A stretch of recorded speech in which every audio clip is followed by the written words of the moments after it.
Salut la compagnie, aujourd'hui on est là pour parler de l'épisode 6 d'Obi-Wan, qui est aussi le dernier de la saison, donc on va en profiter pour faire un petit bilan de tout ça, des 6 épisodes qu'on a eu. Et si je devais résumer ça en quelques mots, je dirais tout simplement que c'était cool. Franchement, j'ai passé un très agréable moment pendant toute la saison, et je croise les doigts pour qu'il y ait une saison 2. D'ailleurs, je sais pas pour vous, mais s'il y a un truc que j'ai ressenti à la fin de l'épisode, c'était la frustration de me dire que c'est le dernier. Preuve que c'est réussi, parce que sinon j'aurais dit ah bah ouf, enfin ça s'est terminé. Là, honnêtement, même si oui, il y a eu un problème de rythme au début, c'est vrai que ça a mis du mal à démarrer, et que le problème des séries Disney, c'est qu'en général, ils se contentent de 6 épisodes. Déjà que je trouve que Prime fait souvent des séries de 8 épisodes, et que je trouve que c'est hyper rapide, que des fois il y a des passages rushés, 6, c'est 2 de moins, donc c'est encore pire. Mais ça n'empêche que j'ai beaucoup apprécié revoir Obi-Wan, qui est, à mes yeux en tout cas, dites-moi si c'est votre cas dans la zone commentaire, je pense que tout le monde va répondre Anakin, mais en tout cas, moi, c'est mon personnage préféré de la prélogie, j'ai vraiment beaucoup kiffé le suivre, et une série sur lui,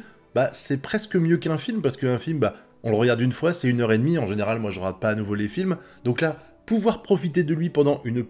un plus grand laps de temps, grâce à une série de 40-45 minutes l'épisode, je crois, si je dis pas de bêtises, j'ai vraiment kiffé, et en plus, cet épisode finit en apothéose, en comblant quelques trous qu'il y avait dans la saga, puisque on savait qu'Obi-Wan était au courant que Darth Vader c'était Anakin, on a appris il y a pas longtemps, enfin il l'a appris il y a pas longtemps, donc en fait on a appris qu'il l'a appris il y a pas longtemps grâce à la troisième sœur, et en fait la vision qu'il avait des choses, vous savez quand il dit à Luke par exemple que c'est Darth Vader qui a tué son père, on le comprend grâce à cet épisode là, parce que on va avoir du combat de deux côtés, parce qu'en fait on va suivre d'un côté la troisième sœur qui veut se venger d'Anakin en tuant son fils, puisqu'elle a appris que il y en avait un qui était sur Tatooine, et de l'autre côté, on va avoir un duel entre Obi-Wan et Darth Vader, que j'ai beaucoup aimé. Même si je trouve qu'il part d'une peut-être une incohérence, enfin en tout cas, c'est mon point de vue, dites-moi, vous avez peut-être mieux compris que moi dans la zone commentaire, mais le fait qu'ils ont un vaisseau qui est en train de se faire suivre, ils sont en train de se faire défoncer, ils ont quasiment aucune chance de survie, et Obi-Wan dit « Ah tiens, je vais prendre un petit vaisseau et me barrer dans mon coin, comme ça, Darth Vader va me suivre. » Et il avait raison, c'est un peu un Reddit du piège qu'il y avait eu dans l'épisode d'avant, où en fait il est tellement omnubilé par Obi-Wan, il veut tellement se venger, un peu comme la troisième sœur d'ailleurs, soit en passant, que le reste n'a aucune importance. Mais il pourrait très bien continuer à le suivre pendant que lui il prend une navette pour poursuivre Obi-Wan. Mais bon, ça c'était un détail, on va dire que c'était les besoins du scénario pour rusher le truc, et puis en plus, ça permet de montrer un peu la fascination qu'a Darth Vader sur son désir de vengeance, il veut tellement tuer Obi-Wan qu'il en a rien à foutre d'arrêter la rébellion. Et ce combat, franchement, je l'ai bien aimé. Alors, il faut dire ce qui est, on est dans un truc avec moins d'acrobatie que ce qu'il y avait avant. Mais j'ai vu des interviews qui expliquaient qu'en fait, ils ont dû s'adapter. Non pas forcément parce qu'il y a un problème de budget, mais parce qu'il faut prendre en compte que, Anakin, il est peut-être plus aussi agile qu'avant, parce que maintenant, il a des membres en robot, enfin en robot, vous avez compris, des membres mécaniques, et de l'autre côté, on a Obi-Wan qui a quand même sacrément vieilli, qui s'est pas entraîné, donc forcément le combat doit être un petit peu moins impressionnant, et puis en plus c'est vrai qu'il y avait beaucoup de gens qui reprochaient à l'époque des acrobaties complètement inutiles dans les combats de la prélogie. Pourquoi pas? Moi je trouve que ça faisait le show, c'est vrai que c'était pas forcément cohérent de les voir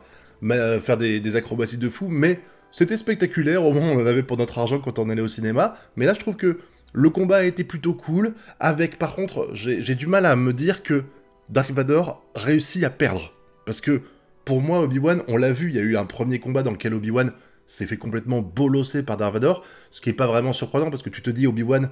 il a renié la force toutes ces années, il ne s'entraîne plus du tout, donc c'est normal qu'il soit pas à niveau. En plus, il était terrorisé à l'idée d'affronter son ancien élève, mais bon, maintenant, c'est du passé, donc là, il est prêt, il peut y aller, mais malgré tout, c'est vrai que quand tu vois le no-match qu'il y a eu dans les deux combats qu'a fait Darth Vader, parce que celui de la troisième sœur,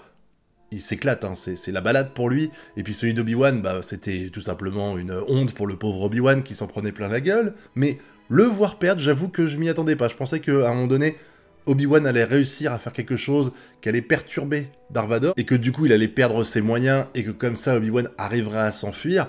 Imaginez qu'il arriverait à mettre en déroute, on peut pas parler de lui mettre une branlée parce que c'est pas du tout ça, mais imaginez qu'il arriverait à le mettre en déroute, c'était un peu surréaliste pour moi, mais c'était bien fait, j'ai beaucoup aimé ce passage-là, quand on voit qu'en fait il reprend foi en la force, je sais pas si on peut le dire autrement, mais tu sens qu'en fait il avait laissé tout ça de côté pendant des années, et que là d'un coup il dit ça y est, je suis prêt, on peut y aller, et il va donc affronter Darth Vader, et il va finir par le vaincre, et il va y avoir une discussion que j'ai vraiment kiffé et qui permet de justifier le fait qu'il explique à Luke que Dark Vador a tué son père. Parce qu'en fait, en quelque sorte, Dark Vador, il va avoir une sorte de sursaut d'humanité, et au moment où il est en train de perdre, il va expliquer, il dit, mais en fait, tu n'as pas tué Anakin. C'est moi, je ne suis plus du tout Anakin, je suis Dark Vador, et j'ai tué Anakin. Ce qui est quand même, alors même si la phrase est jolie, qu'elle permet d'expliquer ce qui se passe dans l'épisode 4, ça n'empêche que dans l'idée, s'il a vraiment tué Anakin, il n'aurait pas ce genre de discussion. Parce que s'il avait vraiment tué Anakin et que Darth Vader serait la seule personne à l'intérieur de ce corps aujourd'hui et qu'il n'y aurait plus rien qui resterait d'Anakin, et ben dans ce cas-là, il se contenterait de taper comme un sourd sur Obi-Wan, il gagnerait et c'est plié. Le fait qu'il ait ce discours qui permet en gros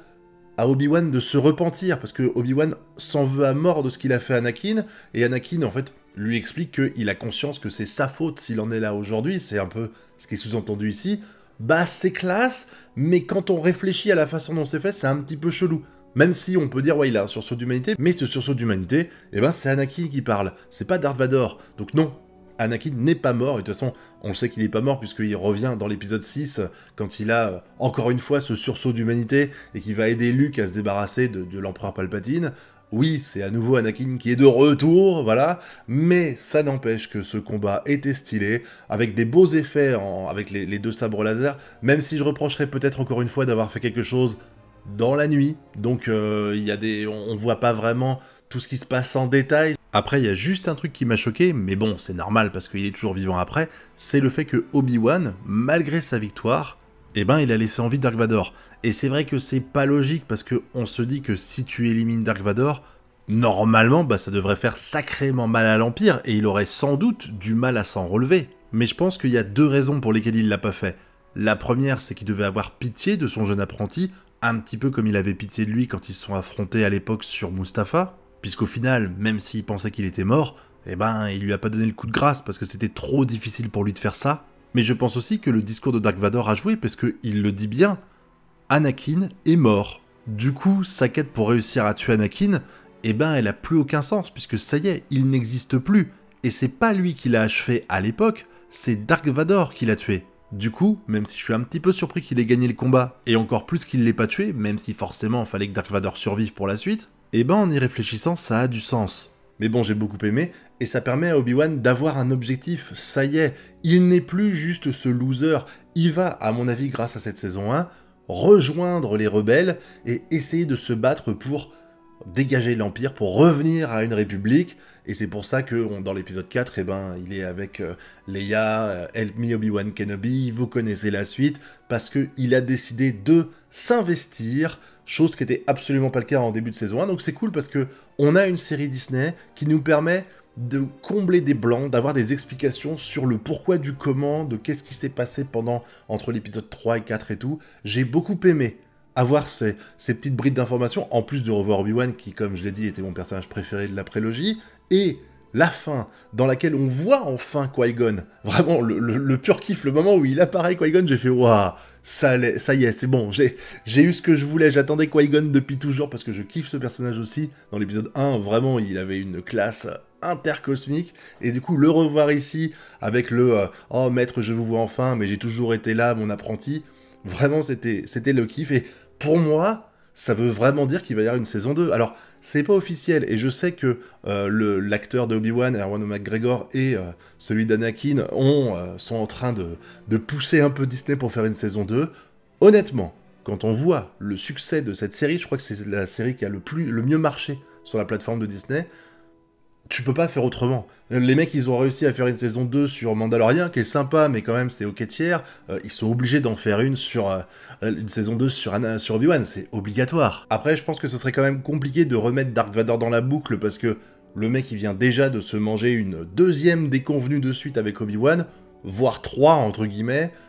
S'il continue à se prendre des tôles par Obi-Wan, ça va être compliqué de justifier le fait qu'il est le numéro 2 derrière Palpatine, parce qu'au bout d'un moment, il faut quand même qu'il ait des actes des réussites dans sa carrière de grand vilain. Donc je pense que s'il doit y avoir une autre saison, il faudrait peut-être éviter les affrontements avec Dark Vador, mais ça serait tellement dommage de ne pas voir Anakin, franchement. Donc On verra ce que ça donne, mais en tout cas, j'étais content de voir cette saison-là. J'en profite également parce que j'ai parlé vraiment brièvement de la troisième sœur. Le fait qu'elle aille sur Tatooine pour tuer Luke afin de faire du mal à Dark Vador parce qu'elle sait qu'elle ne peut pas lutter contre Dark Vador, donc au moins qu'elle arrive à le faire souffrir en disant « Haha, ton fils était vivant et je l'ai buté », ça avait du sens. Et la conclusion de tout ça, avec elle qui arrive à battre les deux parents adoptifs de Luke, et qui se retrouve devant Luke et qui revoit la scène du point de vue de l'époque avec elle qui est terrorisée par le fait qu'Anakin vient pour tuer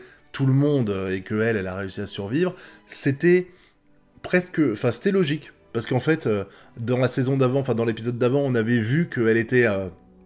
omnibilée par son désir de vengeance, mais que malgré tout, il y avait encore une part d'humanité en elle, parce que tu vois qu'elle essaye quand même d'aider un petit peu Obi-Wan, alors que c'est pas forcément pour la servir à la base, ça. Et donc, réussir à avoir le dessus sur la famille de Luke, et derrière, quand elle est sur le point de l'achever, avoir ce petit sursaut d'humanité et ne pas le faire, ça avait du sens. J'avais de la peine pour elle, parce que tu sens qu'en fait, elle a gâché sa vie. Elle a gâché sa vie à tuer des gens uniquement dans le but de se venger de Darth Vader. Finalement, quand elle arrive au moment où elle va enfin obtenir ce qu'elle veut, bah elle y renonce parce qu'elle se rend compte que c'est aller trop loin, c'est franchir une ligne. Elle en a franchi pas mal quand même, il faut le reconnaître, mais celle-là, c'est une ligne de trop. C'est la ligne qu'elle ne peut pas franchir. J'ai vraiment bien aimé, avec le père adoptif de Luke qui explique « Oui, non mais c'est mon fils, voilà, vous le traitez comme si c'était votre fils », elle dit « Non, c'est mon fils maintenant, je considère que c'est comme mon fils ». Franchement, j'ai vraiment bien aimé. Donc au final, on a eu une très bonne saison 1, qui a pêché un petit peu dans son rythme à certains moments, qui a comblé des vides là où, à mon avis, il fallait les combler. On sent que les moyens sont pas vraiment les mêmes que quand tu sors une trilogie au cinéma, mais j'ai pas trouvé qu'il y avait beaucoup de manques à certains moments. Franchement, moi, ça m'a pas choqué. Je sais que j'ai vu certaines vidéos de gens qui critiquaient beaucoup cette série. Je vais pas dire qu'elle est parfaite, clairement, et loin de là, mais ça m'a fait plaisir de retrouver un Obi-Wan vieilli et meurtri par ce qu'il a vécu, qui était très cohérent, un Darth Vader qui est cohérent avec son côté méchant, mais quand même, il reste un tout petit peu d'humanité en lui. Bref, je trouve, et puis le jeu qu'il y a entre Obi-Wan et Leia, j'ai vraiment bien aimé. Reste à savoir ce qui se passera s'il y a une saison 2, en croisant les doigts pour qu'il y en ait une, parce que franchement, cette série mérite une saison 2. Dites-moi ce que vous en avez pensé dans la zone commentaire, mais moi, en tout cas, j'ai kiffé. Et pour la suite, les amis, vous connaissez la chanson, le pouce bleu, l'abonnement et le partage. Quant à nous, on se retrouve prochainement pour de nouvelles vidéos. Et d'ici là, je vous souhaite de bien kiffer. Tchuss!